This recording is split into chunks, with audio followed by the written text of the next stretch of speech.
Exodus 18:1 to 20:23. Moses' father-in-law Jethro, the priest of Midian, heard about everything God had done for Moses and his people, the Israelites.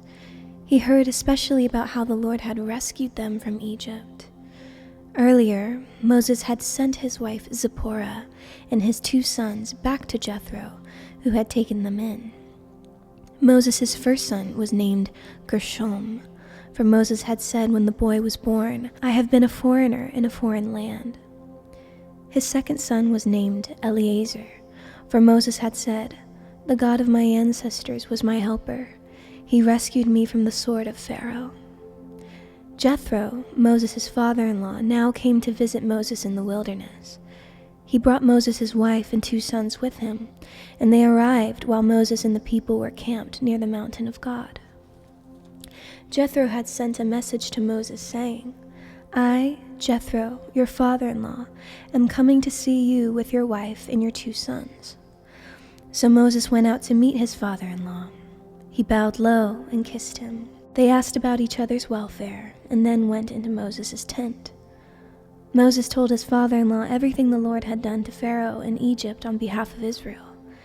He also told about all the hardships they had experienced along the way and how the Lord had rescued his people from all their troubles.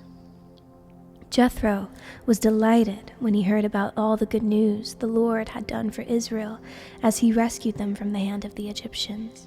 "Praise the Lord," Jethro said, "for he has rescued you from the Egyptians and from Pharaoh. Yes, he has rescued Israel from the powerful hand of Egypt. I know now that the Lord is greater than all other gods, because he rescued his people from the oppression of the proud Egyptians." Then Jethro, Moses' father-in-law, brought a burnt offering and sacrifices to God. Aaron and all the elders of Israel came out and joined him in a sacrificial meal in God's presence. The next day, Moses took his seat to hear the people's disputes against each other. They waited before him from the morning till evening. When Moses' father-in-law saw all that Moses was doing for the people, he asked, "What are you really accomplishing here? Why are you trying to do all this alone while everyone stands around you from morning till evening?" Moses replied, "Because the people come to me to get a ruling from God. When a dispute arises, they come to me, and I am the one who settles the case between the quarreling parties. I inform the people of God's decrees and give them his instructions." "This is not good," Moses' father-in-law exclaimed. "You're going to wear yourself out, and the people too. This job is too heavy a burden for you to handle all by yourself. Now listen to me, and let me give you a word of advice, and may God be with you. You should continue to be the people's representative before God, bringing their disputes to him. Teach them God's decrees and give them his instructions. Show them how to conduct their lives. But select from all the people some capable, honest men who fear God and hate bribes. Appoint them as leaders over groups of 1,150 and 10. They should always be available to solve the people's common disputes, but have them bring the major cases to you. Let the leaders decide the smaller matters themselves. They will help you carry the load, making the task easier for you. If you follow this advice, and if God commands you to do so, then you will be able to endure the pressures, and all these people will go home in peace." Moses listened to his father-in-law's advice and followed his suggestions. He chose capable men from all over Israel and appointed them as leaders over the people. He put them in charge of groups of 1,150 and 10.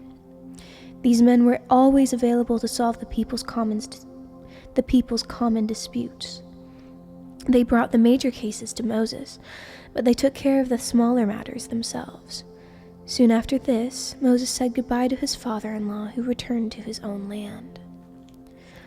Exactly 2 months after the Israelites left Egypt, they arrived in the wilderness of Sinai. After breaking camp at Rephidim, they came to the wilderness of Sinai and set up camp there at the base of Mount Sinai. Then Moses climbed the mountain to appear before God.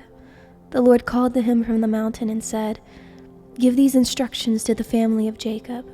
Announce it to the descendants of Israel. You have seen what I did to the Egyptians.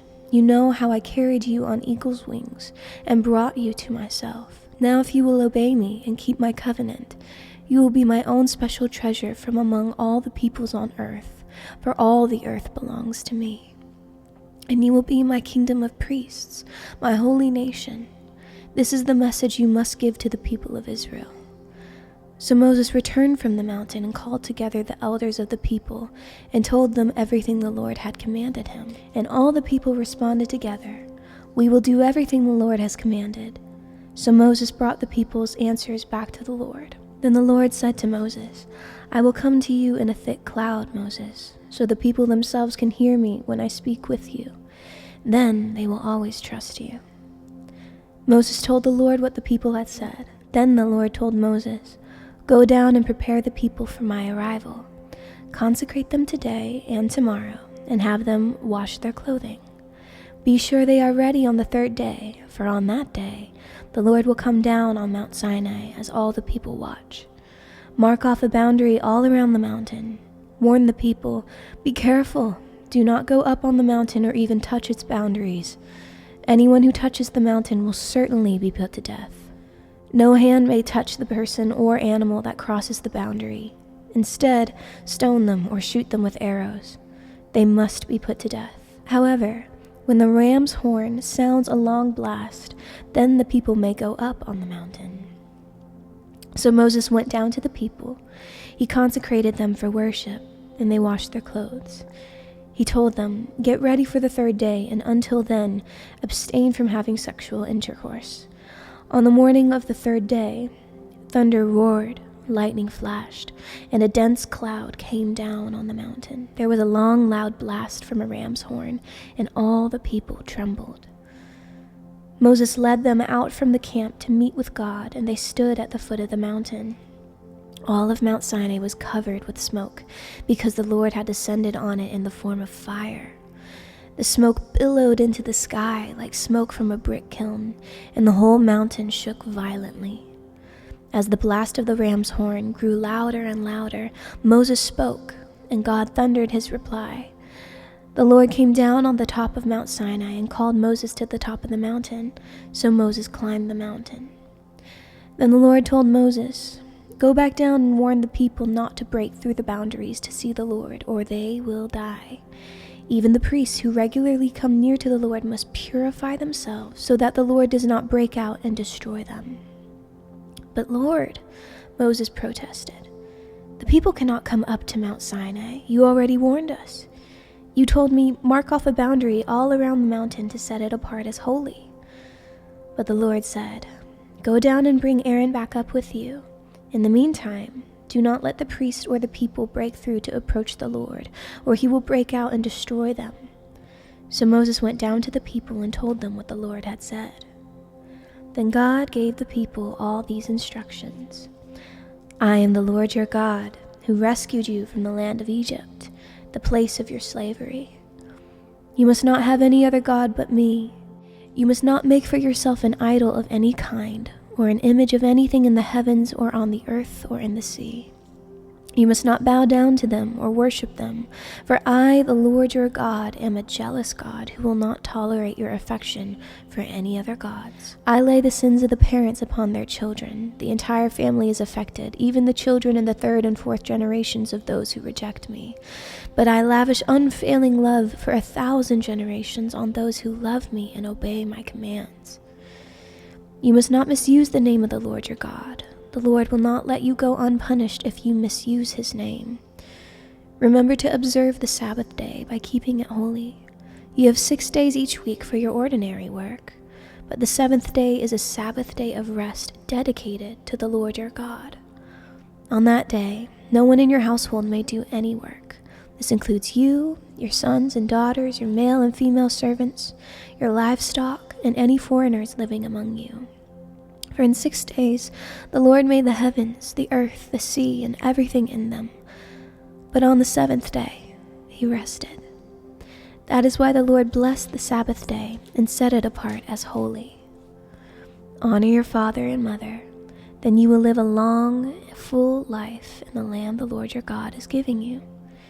You must not murder, you must not commit adultery, you must not steal, you must not testify falsely against your neighbor, You must not covet your neighbor's house. You must not covet your neighbor's wife, male or female servant, ox or donkey, or anything else that belongs to your neighbor."